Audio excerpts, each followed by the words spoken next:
আজকে চলে এসেছি একটা অন্যরকম ভিডিও নিয়ে। দেখতেই পাচ্ছ এখন রাত 10:10 বাজে ঘড়িতে। এখন আমি আছি জিরাট স্টেশনে, আমার বাড়ির এখানেই বাড়ি আমার। তো এখন কাজে যাব। এখান থেকে অনেকটাই দূর, তোমাদের দেখাবো।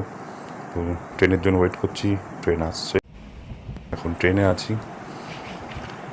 তো অনেকটাই রাত, ট্রেন এখন ফাঁকা বললেই চলে, খুব কমই লোকজন আছে, কয়েকজন। তো ট্রেনে করে যাব এখন কাটোয়া। দেখতে পাচ্ছ চলে এসেছি কাটোয়ায়। তো এই হলো কাটোয়া স্টেশন, তোমরা দেখছো। এই কাটোয়া স্টেশন। কাটোয়া থেকে এইদিকে ব্যান্ডেল বা হাওড়ার দিকে ট্রেন এদিকে যায়। আর ওই দূরে দেখতে পাচ্ছ, কিছুটা অস্পষ্ট লাগছে, জুম করলাম। এইদিকের লাইন যে আছে, এখানে বর্ধমানের ট্রেন যায় কাটোয়া থেকে। আর এইদিকে আজিমগঞ্জ আর আহমেদপুরের ট্রেন যায়।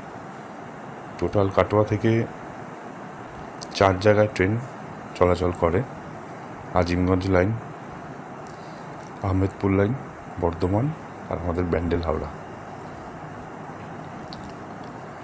তো শুধুমাত্র বর্ধমান লাইন আর আমাদের ব্যান্ডেল হাওড়া লাইনেই লোকাল ট্রেন চলে। বাকি আজিমগঞ্জ আহমেদপুরে এখনও ICF coach, regular express train, special train, ওগুলোই চলে। তো যাই হোক, কাটোয়া থেকে এখন ট্রেন ধরে নেবো হাটেবাজার এক্সপ্রেস, যেটা শিয়ালদা থেকে ছাড়ে। তো এটা ধরে আমরা আমাদের ডেস্টিনেশন সালারে যাব।